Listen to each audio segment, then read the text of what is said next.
So we've been out and we've been watching all these little parts. Now this is the part where, the area where it starts actually coming together to make an assembly of a sort. That's correct. This is one of our carrier assemblies for one of our planetary gear sets. So we're taking some of the gears that we were cutting over on the gear cutters and we're going to make them into a planetary gear assembly like this here. So this is the first sub-assembly that we're putting together that'll make the final winch. Now it's really cool to start seeing all of these parts finally coming together. What is the raw to the finished product right here? This is one of our end housings or gear housings, and this cell here is going to do all the machine work on this. This is going to eventually go on to an M12 or M15 winch. So he's doing the ID machine work to install the ring gear and also install the clutch lever. The clutch lever. So this is the magic moment. We've seen the raw material go into parts, into sub-assembly, and this is where it all comes together. That's right. This is one of our large frame winch assembly areas. You can see back here the attendant's actually building an M12,000 winch. He's pulling the gear housings, the drum supports, and all the other parts that we'd seen, the gear carriers, and making a complete winch. So it's going to go from here over to testing, and then from testing into the box, and then off to the customer. And out to you guys.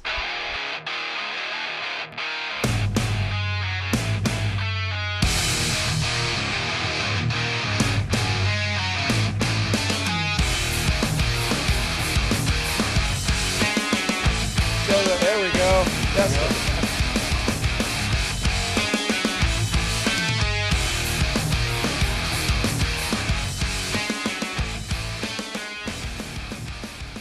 So you're the last guy to actually see the winch before it gets packaged up and out to the customer. Yeah, I box it and close it up when it's done, have everything in it, and then I ring the bell for the material handler to come get it. So this could be your winch. You know what? Let's make this one a special winch. Can I help you box this one up? Yeah. All right.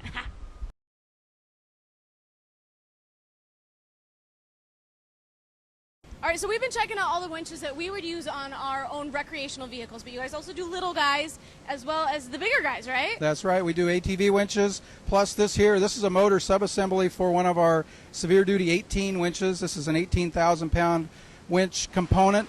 These are put on the MRAP vehicles that are being used by the U.S. government and other governments throughout the world. These have 100% potted motor and control pack assemblies. We also have an OLI, which is an overload interrupt device to limit the pulling capacity for safety. Now that the winches are all built, we got to have something to put them on. So we're on the fab side of everything, which is very similar to the other side where the raw materials come in and then they go through the whole fab process. So right now we're at sheets.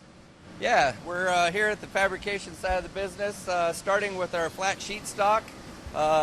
Anything from 1/8 inch to 1/4 inch mild steel and aluminum. We're going to take it and process it from the raw state across the punch press through to the Trumpf laser and then off into press brake.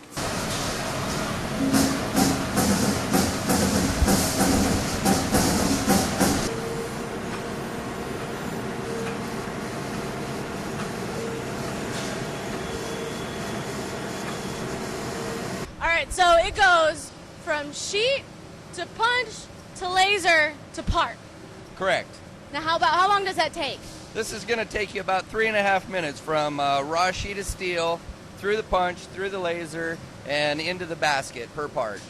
3.5 minutes? Yeah. Okay, but there's still more, obviously. It's got to turn into something. From here, we'll take it over into our CNC press brake operations and then off into our welding. Well, let's go.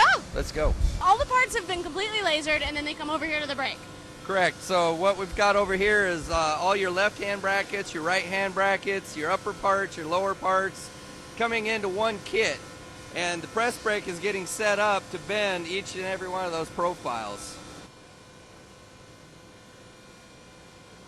Oh, see how the... Relief cut in the yeah. die.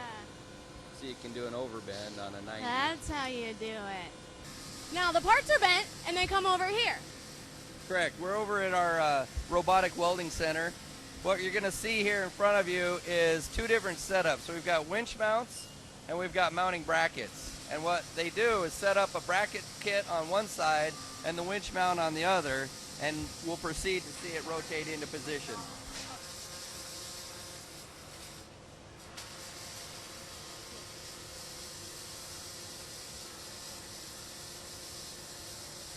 it's going to cycle on us too. If you watch it a little bit longer, it'll cycle, and you'll rotate the table out.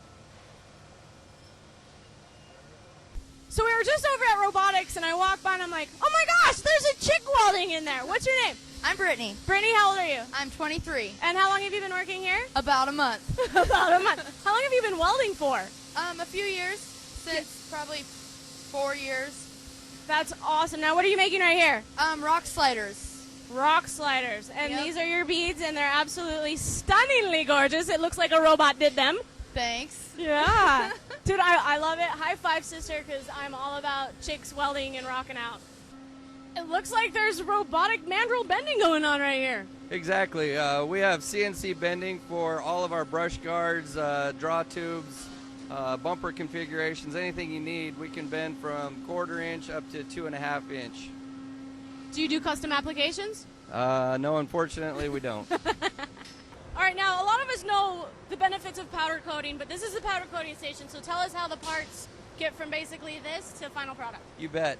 What we've got here is a fabricated bumper. It's all been ground, sanded, welded, bent, ready to go into paint. So on the left side over here, we're going to hang the part on the chain. It's going to come around through a wash system. It's going to go into a dry-off oven, into the powder, into the oven for cure, out of the cool-off line, and into the box. Now, I see that they're actually hand spraying the powder. Yeah, they apply the powder dependent on the size and the density of the part. Okay. Now, how long do the parts actually ride on the chain for? This is about a 2-hour process from hanging the part to taking it off and packaging. And it's not like it's a whole bunch of the same parts, like, in a row. So is it the actual kit? We'll have the whole entire kit. So all your left hand, right hand, upper, lower brackets, your cardboard, it'll all come in. They'll separate the parts that get painted from the parts that get packaged in the cardboard, and they'll pair up again at the end of the line. Well, as you can see, we're inside of Warren's top secret testing lab, and I'm here with Darren, and he's going to tell us a little bit about what we're seeing. Well, right now we're doing some catalog data on our new Olympus winch line, and this machine will test line speed, voltage, and what type of current we're seeing in the product. So after the engineers design the product, they build it out on the shop floor, they bring it in here, and they prove can it do it or not. Yeah, we'll look to see if anything's going wrong in the motor or the brakes, or if it's running too slow. You know, there might be some efficiency losses in the gear train. Well, it's pretty cool. How much pressure is being applied to this right now? 20,000 pounds? Right now we have 20,000 pounds on it, and we'll be doing a pull here in a second. I don't even feel like I'm in danger. You're not. Okay. So literally right now this thing's pulling with 20,000 foot-pounds of force. Yeah, it's pulling at 20,000 foot-pounds, and it's at about 6 feet per minute. And I'm trying to see what I don't think we have our amps up, but I think it's only pulling about maybe 150 amps. Definitely enough to get you unstuck. Well, I figured since they let us in the top secret test lab, I'd grab Scott, who is the test lab team leader, and why don't you tell us what this contraption's all about? We do a variety of environmental testing. This one happens to be taking it down to -40, and we'll do different types of function tests and current draws on it. So you can go take a look at it. So right now, we're at -20 degrees, and what's inside the cooler? This is one of our compressor winches. Okay, well, let's open it up, take a look.